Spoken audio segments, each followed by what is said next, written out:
Hi, am I audible?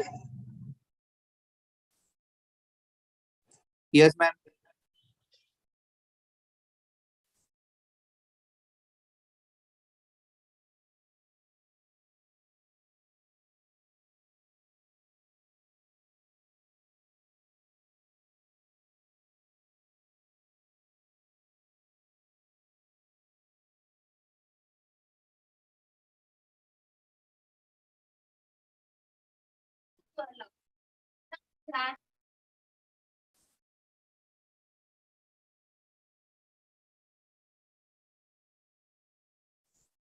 Is my screen audible now? My screen visible?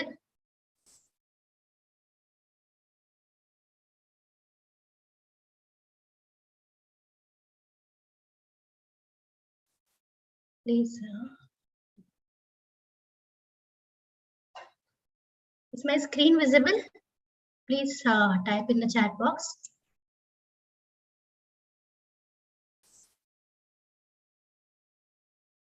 Okay. So, yeah.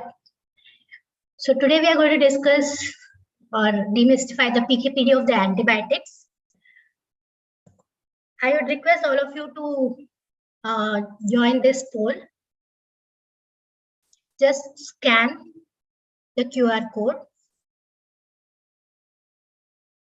or you just can type vworks.app and type in the ID. So there will be multiple polling questions. So you can use this. And even if you miss here, every question will have the same ID.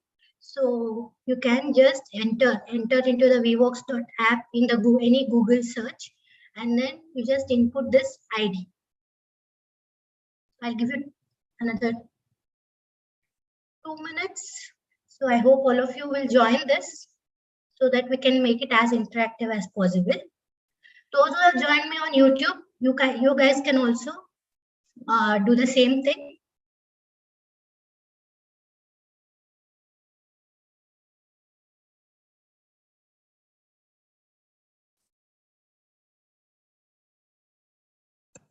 Okay, so I hope all of you have joined that. So I request all of you to be at mute, and I will be able to have take the queries in the end. And any queries you can type in the chat section, and whenever there is a polling question, please do respond. And this recording will be available on my YouTube channel. Again, I'm not an expert, so I have just tried to make it simple. Again, thank you all for joining. So I hope this webinar will be helpful to all. So with that, let's get started. So making sense of PKPD. So first question, common dosing, can be done in all the patients, whether you can use a common dosing for all the patients? Yeah, I opened the poll, respond. So basically this is so that you guys have, I know that you guys have joined or not. Okay, only 7 of you have joined. So I hope others are not having any difficulty. You just enter the vworks.app in the Google search and type in this ID. You will be joining the poll.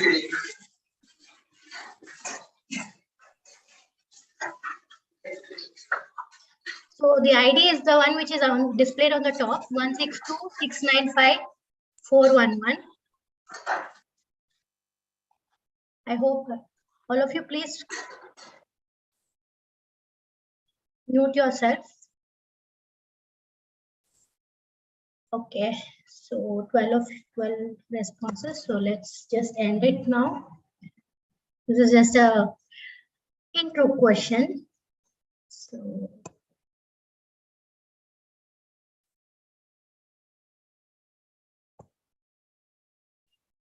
okay, can we use the common dosing in all patients? So obviously, no.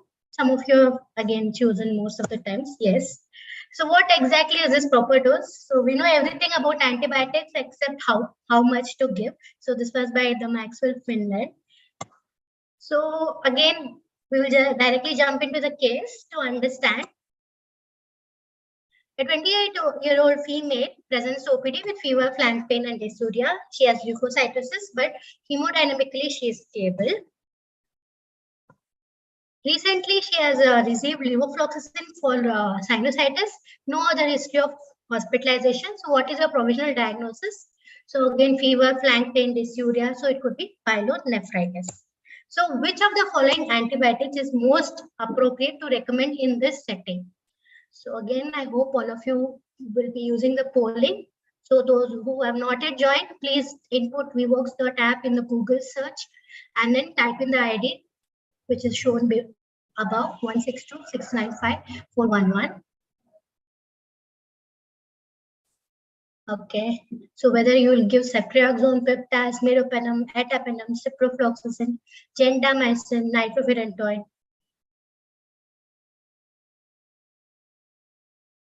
Also, for those who have already responded, give the rationale for the choice as well in the chat box. Shall I end the poll now? Okay, we have a lengthy some webinar, so let's just end it here.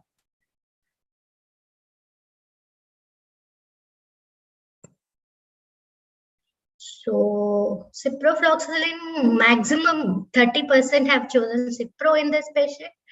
Ceftriaxone 18%, peptaz 18%, meropenem, nitrofurantoin also.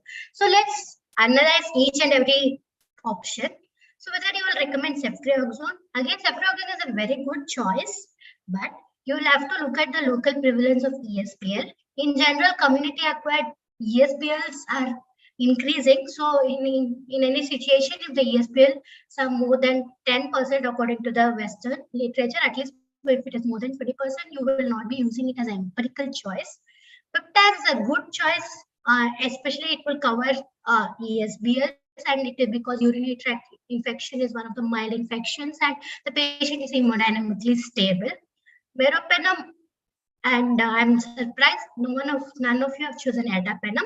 Again, etapenem is not a very bad choice in this patient, thinking it is the patient is hemodynamically stable with pyelonephritis. Etapenem, what are the common organisms which causes UTI? It's mostly your E. coli, your Klebsiella. So etapenem is one of the good choice if you want to treat on a OPAT basis, so single daily dose. Ciprofloxacin, again, even if you look at your own antibiotics or all over India, all over the world, I could almost say, cipro or fluoroquinolone susceptibility has drastically reduced. It is almost like 80% resistant, so that should not be your ideal choice. Gentamicin, again, or aminoglycoside is a good option for pyelonephritis, provided the patient does not have any renal KFT which is deranged. It's a good option. And nitrofurantoin, as I mentioned in my previous webinars already, nitrofurantoin is not a good choice if you're suspecting pyelonephritis. It's basically reserved for only cystitis.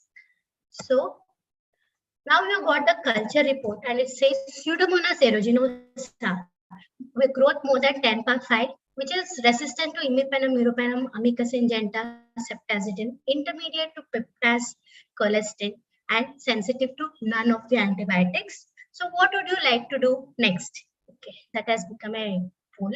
So what would you like to do next? Is it that you should disregard because as a contaminant? Treat with peptaz standard dose, treat with colistin, treat with ceftazidime, avibactam, ask for MICO peptaz. So let's see how many of you will get it correct. There's no correct answer as such, but let's see what is the common opinion regarding it. This is a common scenario you may face.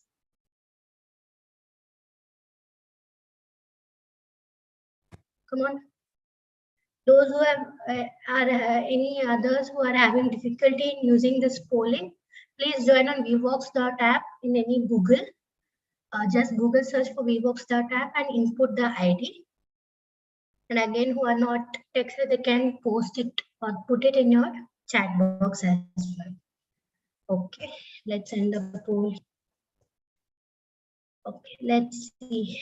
Ask for MICO peptides. Okay, most of you are well prepared, aware.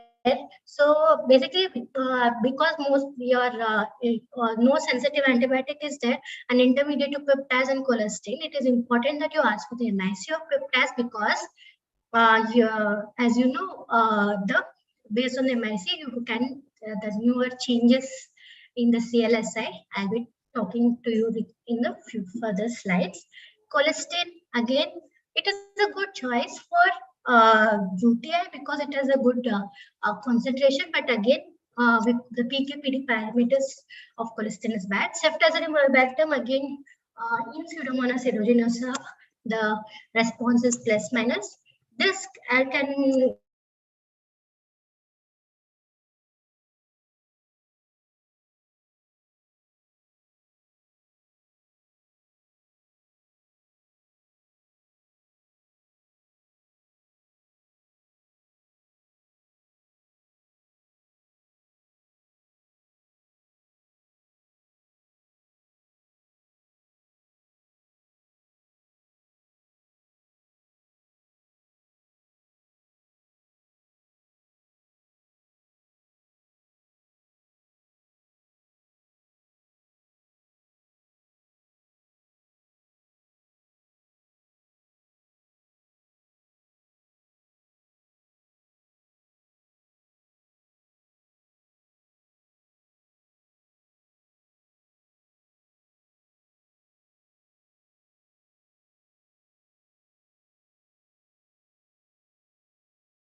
Menjulu.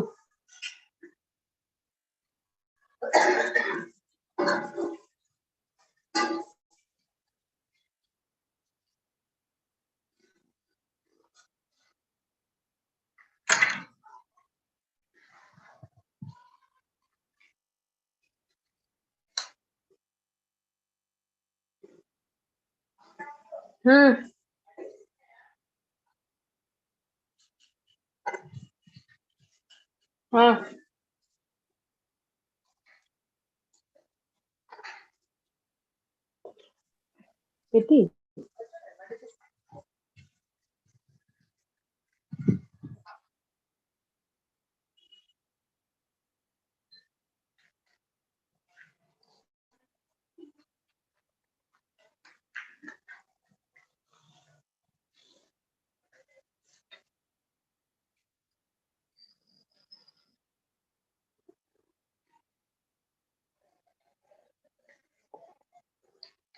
Rakesh.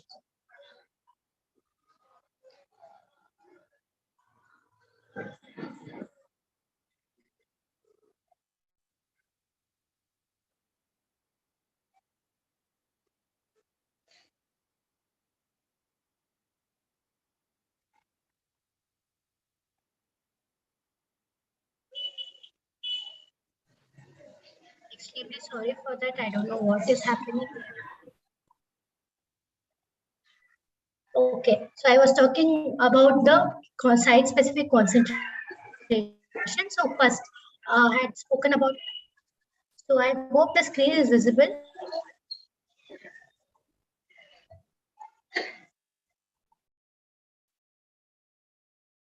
Okay, so I was talking about the lung, the penetration in the lung. It is the epithelial lining fluid penetration, which is important. So if you see, carbapenems have lower epithelial lining fluid penetration, and hence, compared to other beta lactams, that is why your guidelines will say to give either beta lactam or fluoroquinolone for any respiratory infection. In case of soft tissue, what is important? So lipophilic drugs will accumulate in the fat. So there will be suboptimal concentration in the obese patients. Next, the penetration, that is the bone serum concentration, is very important for the action. So certain antibiotics which achieves good or which has good bone penetration is fluoroquinolone or cotramazole is routinely used in your bone infection. And also you should know what not to give. So in blood, doxycycline is a very bad antibiotic to give because, as we all know, it has a very high volume of it will distribute into the various tissues immediately, so it will not attain good levels in the serum. And in CSF,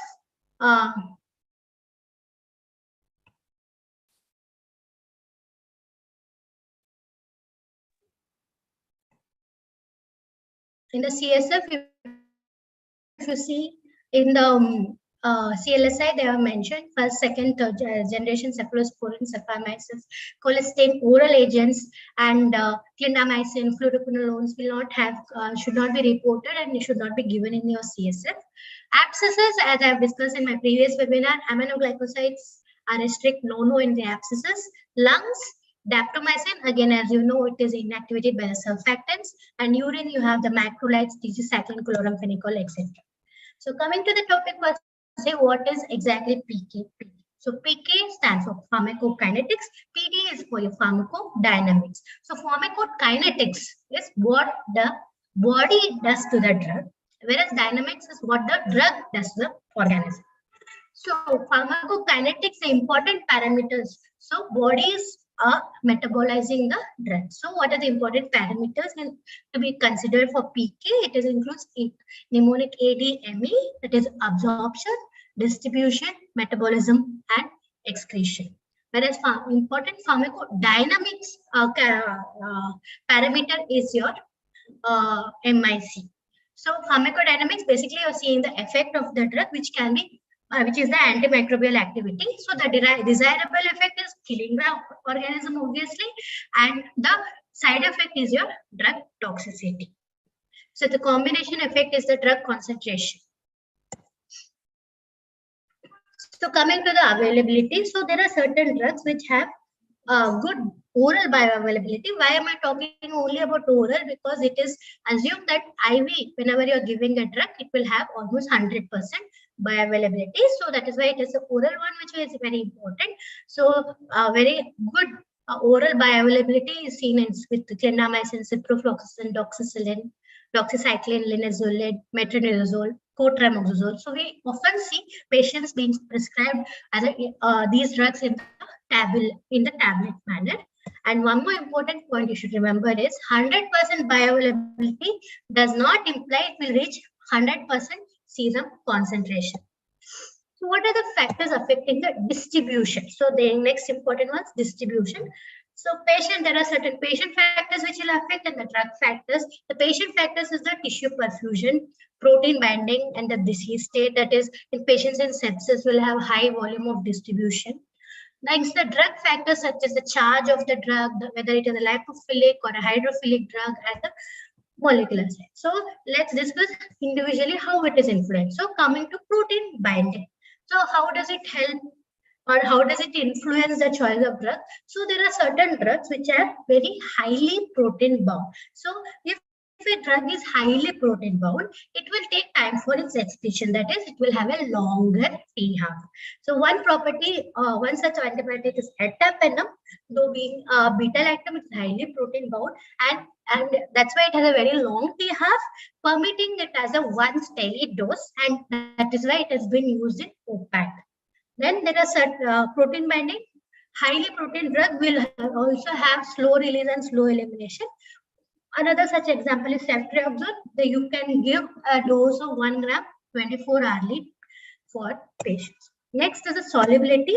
There is hydrophilic drugs and lipophilic drugs. So the hydrophilic drugs are your beta-lactam, vancomycin, aminoglycosides, colistin, and whereas your lipophilic drugs are macrolides, fluoroquinolones, etc. So what happens in case of sepsis? Again, there will be underexposure. So there is increased volume of distribution in sepsis.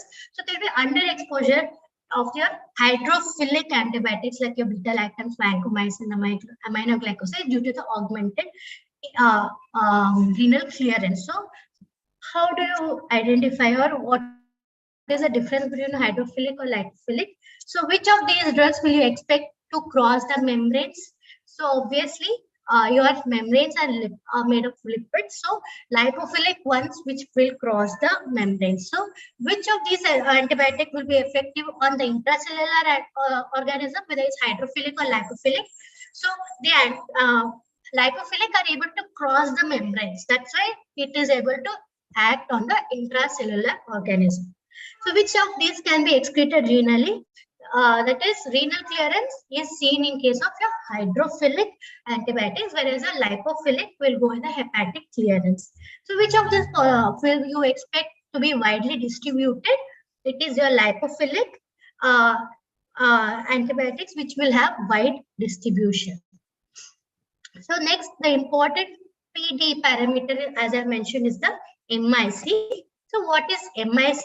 MIC is the lowest concentration or the highest dilution of the antibacterial, which will prevent visible growth of an organism. So if you see in the 0, there is growth, 0.25, there is subturbidity, 0.15, 0.5. So in the 1, there is significantly less, whereas you can consider 2 as the MIC of this drug. And what is the difference between MIC and MBC? So the same, if you plate on the agar. So if you are seeing the concentration which inhibits all the growth of the organism on the agar plate is your minimum bactericidal concentration, also known as MBC. So why is it important? Before, there was a concept of static, bacteriostatic agent and a bactericidal agent. So antibiotic which has an MBC to MIC ratio of less than or equal to 4 was termed as bactericidal, and a drug which has MBC to MIC ratio of more than 4 was termed as bacteriostatic agent. But again, this has been busted, and they are no longer thinking in terms of bactericidal and bacteriostatic.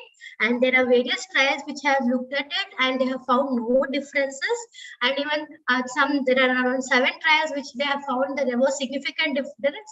And the difference was that bacteriostatic was much more better in killing the organism than the bactericidal drug.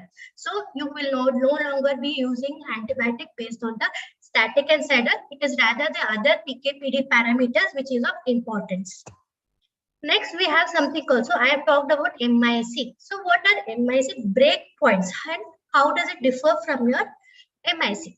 So breakpoint is defined as an antibiotic concentration or the zone of the inhibition that serves as a gatekeeper for the antimicrobial use. So the CLSI or the UCAST will determine that at this MIC or above this MIC, it will be termed as resistant. Below that, it will be termed as susceptible. Again, don't use sensitive, it is susceptible.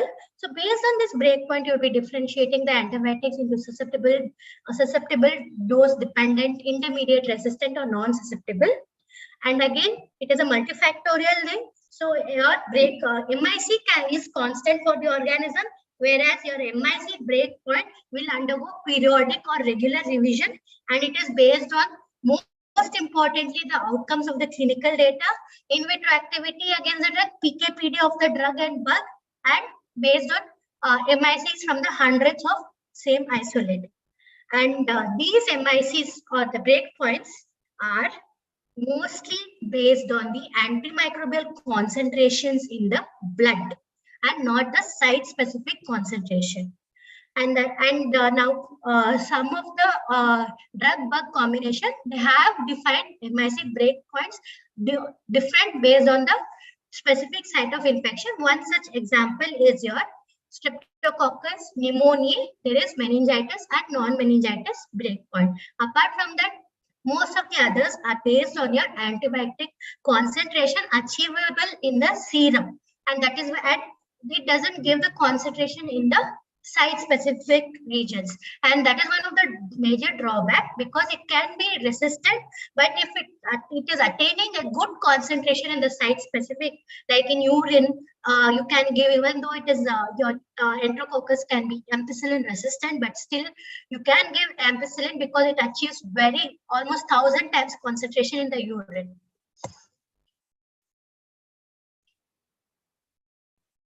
And one important thing is, it's not that lower the MIC, it is better the antibiotic when you compare between different classes of antibiotics. So one of the drug may have MIC 0.5, other drug may have 1, other drug may have 4, but it's not that the one which has the lowest MIC, it is a good drug. It again depends upon the various other factors, and which I'll be discussing further. So the major important change in the CLSI has in 2022 has been the peptide breakpoints, which has been revised, and in Enterobacteriales and Pseudomonas aeruginosa. So now it is sensitive is less than 8, whereas previously initially it was 21, they had made it to 16, now it has become 8. Why? This is based on the clinical outcome data, especially the Merino trial, and they have given the STD, that is susceptible dose-dependent breakpoints as well for the Enterobacteriales. And if you notice, so for the SDD, it is basically the important thing is they have, to achieve that, you have to give a prolonged infusion of 3 to 4 hours. So that is a major change. And in the first case which I discussed, so that was Pseudomonas aeruginosa, which was intermediate to your it was intermediate to your peptides. So if that you get the MIC as 16, so you can use the 4.5 gram Q8 4 hours infusion as well. So combining the PKPD, this is a very important graph which I'm sure most of you will be familiar with.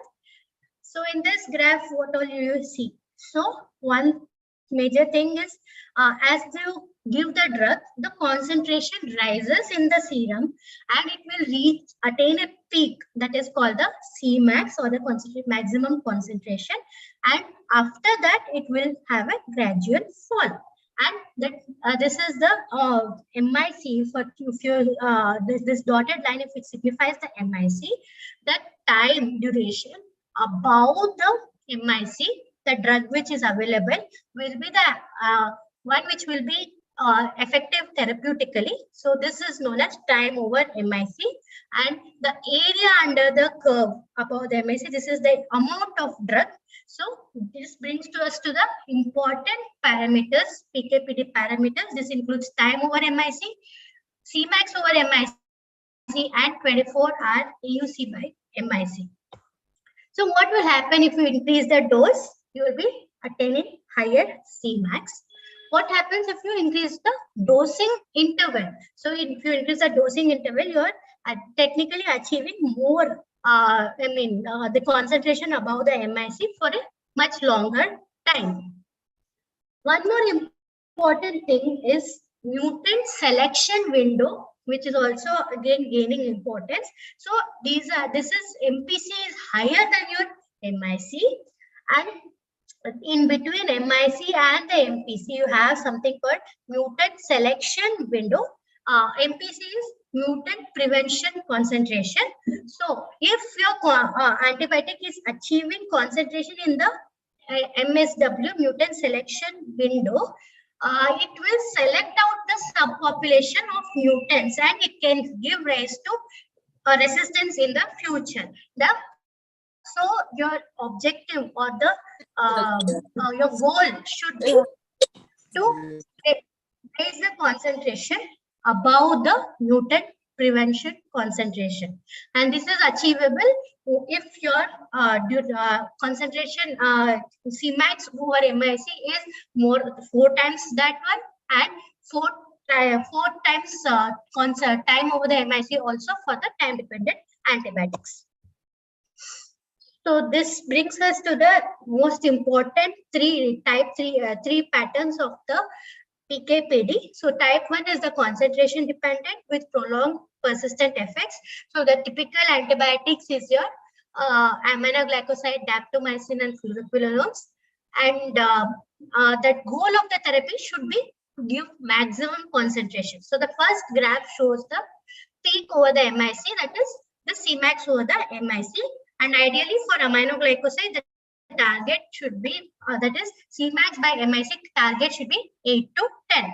Next type, we have the time-dependent killing with minimal persistent effects. So PA is nothing but the persistent antimicrobial effect is the suppression of the bacteria after you stop the antibiotic exposure. So your concentration dependent Cmax by MIC, they have good prolonged persistent effects, whereas time dependent antibiotics will have minimal persistent effects. So these time dependent antibiotics, majority of your beta lactams come in this category, carbapenem, cephalosporins, and then you have your erythromycin, linezolid. And the goal of therapy should be to maximize the duration of exposure, and that is the time over MIC. And for penicillin, 50% of the time it should be above the MIC. Cephalosporins or aztreonam 60% of the time, and carbapenem more than at least 40% of the time. And if at all you want to do, it should be above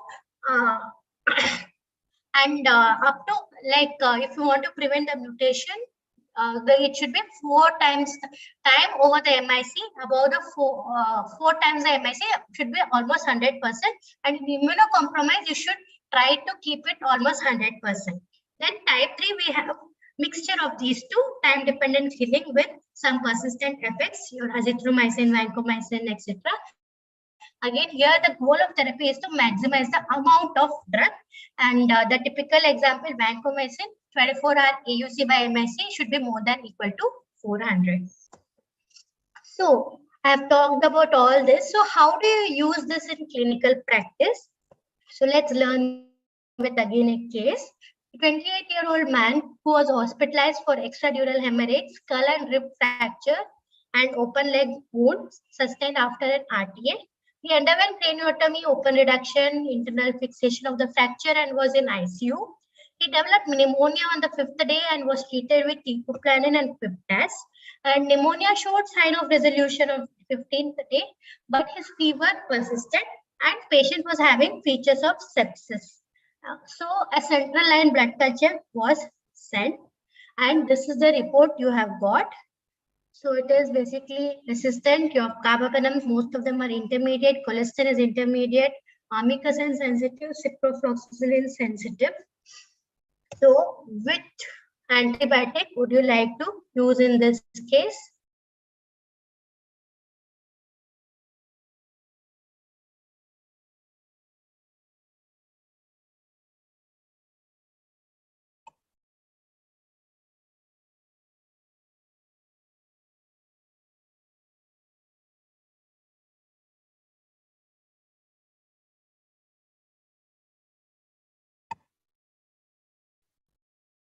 I ask for sensitivity of ceftazidime ibactam.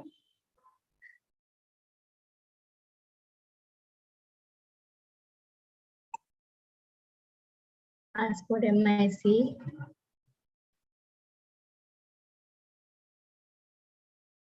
Okay. All of you, I request you all to respond in the poll.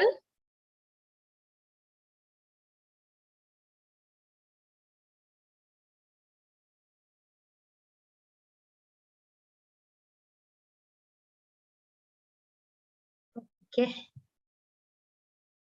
So do you like to give meropenem, metapenem, colistin, polymyxin B, ask for sensitivity of ceftazidime, avibactam, ask for MIC. Okay, let's end the poll here.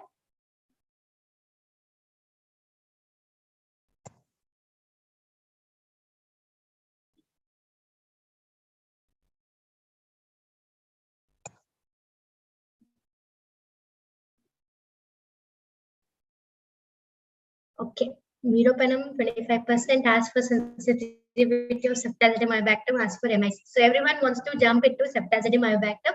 It was given as intermediate, so do you think it is mostly CRE? Yes, it could be CRE, especially in the situation the patient is in ICU setting, exposure to other antibiotics, and 15 days of hospitalization. So mostly it could be a CRE. So obviously you'll ask for sensitivity of ceftazidime, avibactam, ask for MICs of all these drugs are very important. So ceftazidime, so in case ceftazidime avibactam is not available in your setting, so what will you do? So let's analyze each option. So whenever you get a report of intermediate, how are you going to use the MIC?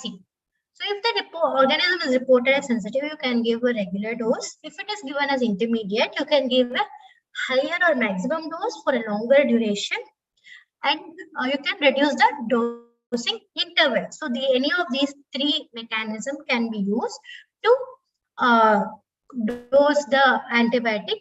So if you're planning to use a carbapenem and it is given as intermediate, so you can either give a higher dose. So instead of giving 1 gram meropenem, you can give 2 gram. And why not ertapenem in this case? Again, it has been reported as E. coli. So ertapenem is also a good antibiotic. It doesn't have activity against your pseudomonas. So if the organism is given resistant, more likely not to respond. Again, we have to remember the 90-60 rule.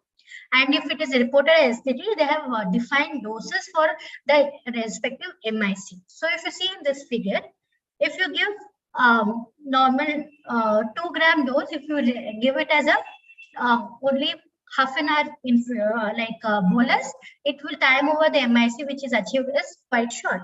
But if you give as a 3-hour infusion, it is remaining almost for about 40% of the time above the MIC, and hence it can achieve the therapeutic this one. Next, this is another. So the optimization of beta-lactam is basically to give extended or continuous infusion if it is possible. So why is it so? Because if you're giving intermittently, if you can see the time over the MIC is quite short. But if you give as an extended infusion over 3 to 4 hours, you can achieve it for a longer time. And if you give as a continuous infusion, the time over the MIC can be much prolonged. And this strategy, especially in a critical care serious patient, can be used. And there is no added advantage if you're increasing the concentration. So if it is a sensitive drug, there is no advantage of increasing concentration. But if it's reported as intermediate, you can give a higher concentration. And as I mentioned, your beta-lactams have negligible post-antibiotic effect, and you may have to dose it frequently. Next, what if I use colistin? So this I have already discussed. So colistin in a patient who is having normal renal clearance does not achieve good serum concentration, which is required about 2, that is steady serum concentration. So if it is a patient having good renal clearance, it will not achieve. Even otherwise, it is, as I mentioned, the conversion of CMS to colistin has inter-batch variability, patient variability, and is not favorable PKPD. So instead of that, you can still use polymyxin B instead of the colistin. So obviously ceftazidime avibactam is a good option, and you have to ask for the MIC, carbapenemase testing, and you can depend if it is a non-MBL, you can just give ceftazidime avibactam. If it's an MBL producer, you can obviously go for with combination with astronam. So I'm not going to discussion about that. So whenever we are talking about colistin, one important thing which we come across is the loading dose. So why we are stressing that you have to give a loading dose? So what is loading dose? It's nothing but initial higher concentration of the drug, which can be given at the beginning of the treatment. So why do we need this loading dose? So for the drug to achieve the therapeutic benefit, it has to reach a certain steady state concentration. So which typically takes 4 to 5 T halves. So if you after that only you will get the therapeutic effect. To shorten this period, you will give a loading dose, which is almost, it can be 2 to 3 times concentration of the actual dose of the antibiotic which may be required. So this is important in certain drugs like vancomycin, teicoplanin, colistin, polymyxin, voriconazole, etc. And especially this is also important in beta-lactams as well, in the patients who are in sepsis, because they have a very high volume of distribution, and as we have seen, these are hydrophilic antibiotics, and hence it will diffuse whenever volume of distribution will increase, it will just diffuse out. So it is better to give a loading dose of beta-lactams in this. And very important point to remember is loading dose should be given based on the weight of the patient, and you should not renally adjust the dose of the loading dose. So you can adjust the based on creatinine clearance your maintenance dose, but never adjust your loading dose. So what is the effect of loading dose? So this is what I was trying to tell. So by giving the loading dose, you're fast forwarding the ability of the drug to attain the steady state concentration. So these are the loading doses of various antibiotics which we are commonly required. So vancomycin 20 to 30 mg per kg. So the usual maintenance dose is 15 to 20 mg per kg, but loading dose is 20 to 30. And teicoplanin 6 to 12 mg per kg Q12 hourly for 3 to 5 doses, followed by Q24 hourly. And colistin, very important, you should do based on the you should use the colistin calculator based on the body weight you have to give over 60 minutes. Polymyxin B, it is 25,000 units per kg, and usually given over 2 hours, and then followed by maintenance dose of 15,000 units. Next, how do you optimize PKPD for aminoglycoside? So aminoglycoside, initially it was given as a conventional dosing was multiple doses, whereas the current prescription or the current recommended method is the extended interval. So why is this? Because what is the PKPD character of the aminoglycoside? So these are concentration dependent. So you want to attain high concentration or the high Cmax. So by giving extended interval or the high dose, you're attaining that Cmax target very in advance. Then one more thing you need to remember is the side effects of the aminoglycosides, that is ototoxicity, nephrotoxicity. These are concentration dependent, and so if you are giving it as a conventional dose, so it will cause more toxicity than if you give an extended interval. So let's understand with the exercise. So this is one thing I want you to remember. So we have already discussed aminoglycoside, the target is more than 8, penicillin is 50%, carbapenem more than equal to 40%. So I'm just projecting this slide because you will require it in further slides. So I have a case, 65-year-old IV drug abuser with multiple positive blood culture with Pseudomonas aeruginosa. Weight is 70 kg, creatinine clearance 90, and obviously, this is a case of infective endocarditis due to Pseudomonas aeruginosa in an IV drug abuser. I will want to give a dual therapy in this, beta-lactam with an aminoglycoside. So, what aminoglycoside will you choose in this patient? Whether you will go for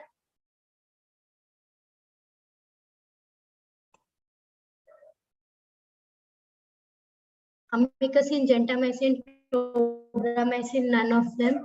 So if you see in the culture report, there is no report on the MIC of the tobramycin which is given. So tobramycin has a lower MIC for Pseudomonas aeruginosa.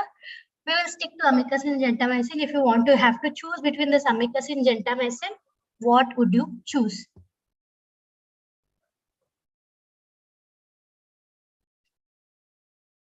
And what would you choose and how would you like to give?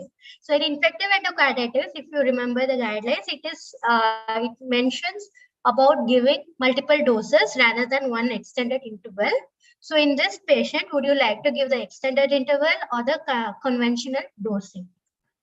Let's end the poll here.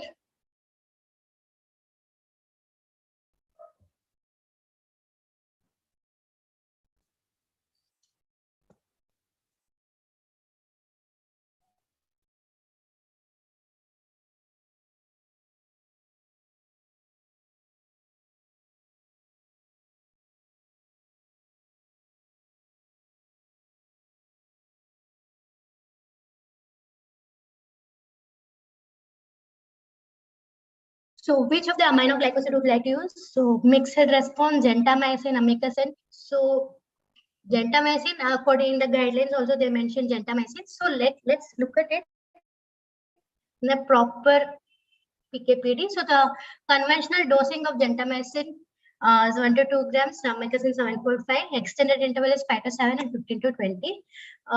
So let's just do some calculation here. So consider gentamicin. So the concentration is dose by volume of distribution. So dose is 2 into 70 kg patient. The dose is and divided by the volume of distribution, that is 0.3 liters per kg into 70 kg. So the concentration or the which you get is your 6.7. So Cmax by MIC. The MIC was 4, if you remember. So 6.7 by 4 will give 1.7. So what was the PKPD parameter or the PKPD value of the Cmax by MIC for aminoglycoside you would like to attain? So it is 8 to 10. So this is very less.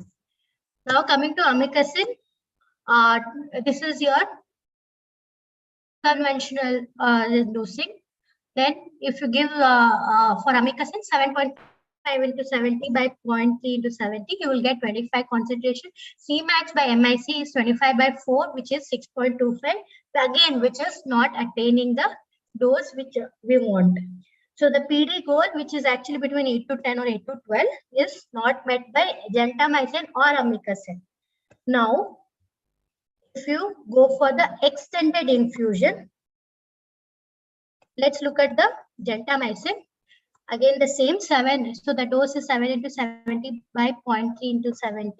So the concentration you get is 23.3. Cmax by MIC is 23 by 0.3 by 4, which is 5.8. For amikacin, concentration is equal to dose by volume of distribution. It's 15 into 70 by 0.3 into 70. So concentration is 50 and Cmax by MIC is 12.5. So which of the following is attaining the PK and the PD parameters which we want?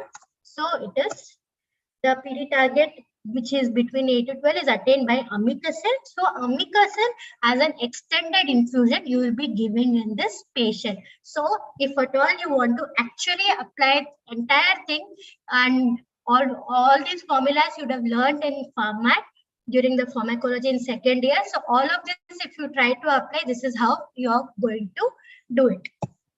Next, I have a case WAAW patient, CKD, and bronchial secretion shows growth of Pseudomonas aeruginosa more than 10 × 5, and this is your drug. So if you see, it is sensitive to ceftazidime, cefepime, resistant to meropenem, sensitive to piptaz. So which beta-lactam antibiotic would you like to use in this case? Ceftazidime, cefepime, piptaz, meropenem. So which beta-lactam would you like to use in this patient?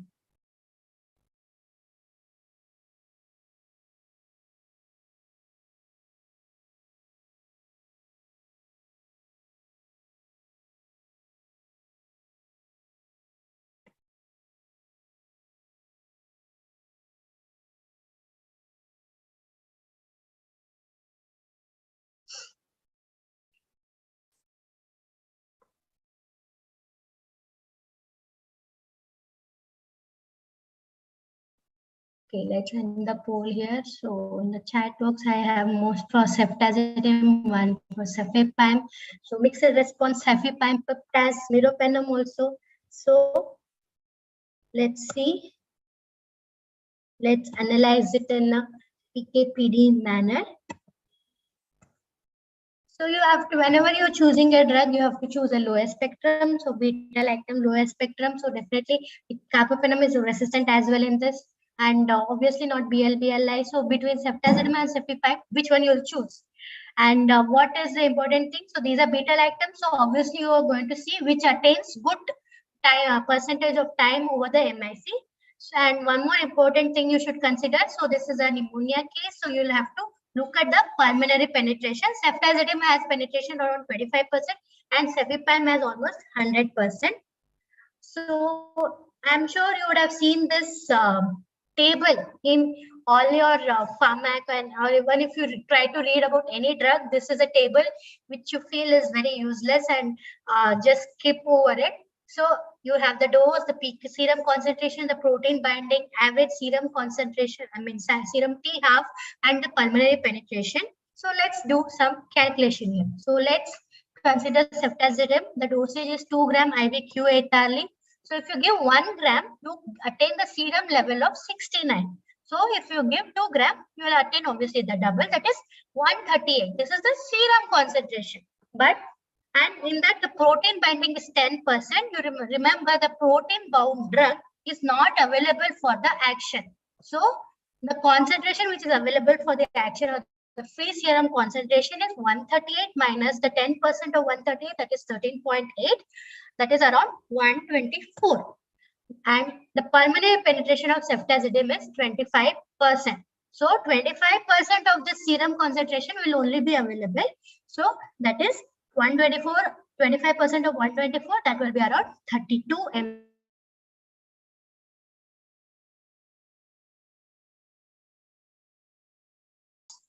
2 hours, and the MIC was 8. So with 32 to become 8. So beta-lactam, you have to look at the time, percentage of time over the MIC. So 32 to become 8 will take 2 T halves. That is in 2 T halves. That is 22 hours is the T half of the patient. So 32 will become 16 in 2 hours, and 16 will become 8. So 2 halves, the concentration in 2 halves, the concentration will reduce below the MIC. So the time, percentage of time. So the dosing frequency is Q8 hourly. 4 out of 8 hours, that is more than 50% of the time, it is above the your MIC. Now let's consider that of your cefepime. So cefepime, the dosage again is 2 gram IV Q8 hourly, and 2 gram will achieve a peak serum concentration of 164. Protein binding is 20%. So 164 minus 32.8, that will be 130. So this is a serum free concentration which can be available, and it has 100% pulmonary penetration. That is why the entire 130 will be available for action in the lung. The T half is again 2 hours. The MIC again was 8. So 130 to become 8, it will take 4 T halves. So the entire 8 hours duration, it is above the MIC. So the percentage of time over the MIC is more than it is 100% of the time. So which drug will you use now? So ceftazidime or cefepime? Again, this is a figure to simplify. So your ceftazidime will reduce in 2 T halves, whereas it will take 4 T halves. So 100% of the time it is above the MIC, which is a very preferred one. So that is why you'll be preferring cefepime in this patient. So all this calculation you can do. So one simple way which you can do is a therapeutic index or the breakpoint to MIC quotient. So I'm sure you would have seen this MIC guiding table, so which is easily available. So how to use this? I think most of you are familiar with, so I'll just brush through it. So you have the various MIC, the interpretation would have been all of them are sensitive. So which among these will you use? So suppose in this E. coli, you just have to mark out all the MICs as shown. So amicacin, I'll mark 4, gentamicin 2, imipenem, I'll mark 0.5 as shown, and meropenem as 1. Next, I'll be doing the calculation for the therapeutic index, that is susceptible breakpoint MIC over the current MIC, that gives the therapeutic index. So higher the therapeutic index, the better the drug. So if you see, between this, amicacin has a good therapeutic index. But remember always your therapeutic index or the this will be applicable only. First and foremost, you should look at the condition of the patient and the site of infection and the penetration of the antibiotic. Then you will have to apply this. It's not like you can blindly apply and amikacin is there and the patient is having some abscess lying around. It has a good therapeutic index and you give amikacin. It's not so. So I have an exercise for you guys. A Staph aureus, ciprofloxacin, clindamycin, linezolid. This is the MIC and this is the interpretation. So which drug will you prefer? This is, I've just given a Staph aureus. So again, you'll be, if you use that guiding table, you will see the linezolid has a very good therapeutic index. So if the isolate is MSSA, what will you use? Though the therapeutic index of linezolid is shown as 4. MSSA, what is the drug of choice? First and foremost, you should always think about the what is the initial the diagnosis. So MSSA, the drug of choice will be your toxicillin or nafcillin or your first generation cephalosporins. So if the isolate is MRSA, which one you will prefer? Again, you can choose linezolid depending upon the if it is a skin and soft tissue infection. If it is bacteremia, again I would prefer vancomycin, though it has a lower therapeutic index. So the future is here. We will have some smart system which is doing, which will be giving individual doses. So there are various software which are available, but again these are cumbersome. So till we do get that, we will have to read and about the PKPD and you should read about the antibiotics so that you're giving appropriate doses. So we are actually unknowingly using PKPD in practice and try to make it an ally rather than your enemy. So, and if one thing I would like to remember, even if you forget entire thing, all the time dependent antibiotics, that is a beta-lactams, give a prolonged infusion. And whenever you're prescribing an antibiotic, you should always know the indication, because whenever you give, always consider the site of infection, the dose and the route. Each and everything will play a role in the clinical cure of the patient. It's not that if you're giving the right antibiotic, but it is not attaining good concentration, or if it is not dosed properly, you will not be attaining the cure. And loading dose is a must in all the some of the antibiotics and in critical patients. And do not renally adjust the loading dose. So thank you. I can take some questions if any. That's it. Okay. Are there any questions in between? Just let me see.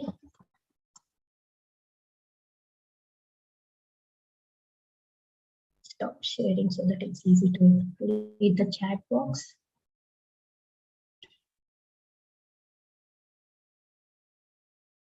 How to, Dr. Aarti is asking, how to know for how much time the drug maintains concentration above the MSC, so that you have to do the TDM.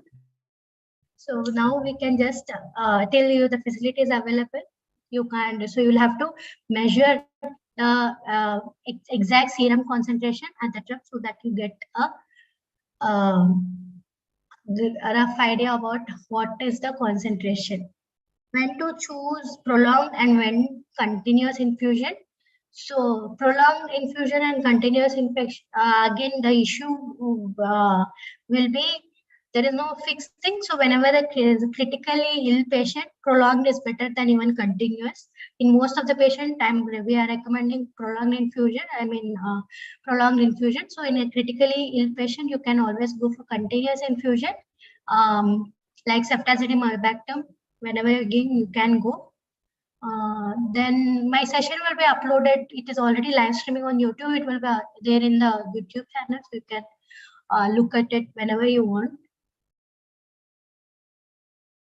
Curious to know more about beta-lactam loading dose in sepsis. Again, this is just important because it's a hydrophilic antibiotic, and if you are giving prolonged infusion, there will be chances that it will not attain concentration which is required. So that is why it's recommended to give a loading dose even for your beta-lactams in sepsis patient. Okay, if there are no any other questions, so we can end it. Prolonged infusion only in bacteremia, nothing like that. You can use the prolonged infusion even in abscesses. Basically, all the beta lactams you give a prolonged infusion.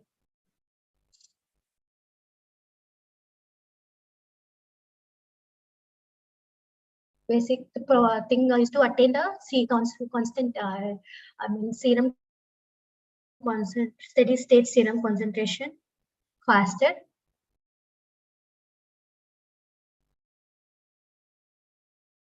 Which antibiotic can be used in LVRE bacteremia? What is LVRE? Please specify. I'm not getting it.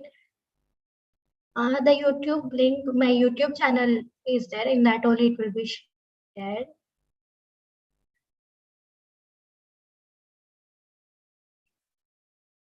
Aminoglycosides for bone infection. I'm not sure about the concentration. I'm not read about it. So I think it doesn't attain good concentration as well. I don't know. I will have to read about it. Linezolid, linezolid, vancomycin, resistant enterococci. So what you were asking? Which antibiotic linezolid have? Daptomycin. So if you can get it, that is a very good option. And again, you have to look at the daptomycin MIC, and better to give as a combination with either ceftaroline ideally, but otherwise you can at least give any beta lactam like cefazolin to have that synergy. MAM in CSF, no action of colistin, but in patient with EVD shunt with MDR, Acinetobacter intrathecal. Yes, I'm mentioning colistin as a IV route. It is not going to attain good concentration. Obviously, it is not attaining. That is why you're giving the intrathecal route. Maximum time of prolonged infusion of beta lactams other than bacteremia, 30 minutes, 1 hour. I didn't get the question. For VRE, can ampigenta be used? So you will have to see the report. So if it is sensitive to ampicillin and it is not like your Staph aureus that it is resistant, cefoxitin or oxacillin resistant. So you have to give vancomycin. Nothing like that. Enterococcus, the mechanism of resistance for both is different. So if it is ampicillin sensitive, you can still give ampicillin, though it is a VRE. You have to look at that, and depending upon whether it's in aphecalis specifically, you can give. Ephesium, it is difficult to give. In big bone infection, will you go for teicoplanin or vancomycin? Teicoplanin is better bone penetration. Basically, there is not much in the guidelines just because it is not approved indication in the US because of the thrombocytopenia. In Whitetech, why we get MIC and not MBC? So MBC is on the agar, as I mentioned. So you have to look at the growth in the agar. So that is not possible in Whitetech. You just treat this as microflora dilution.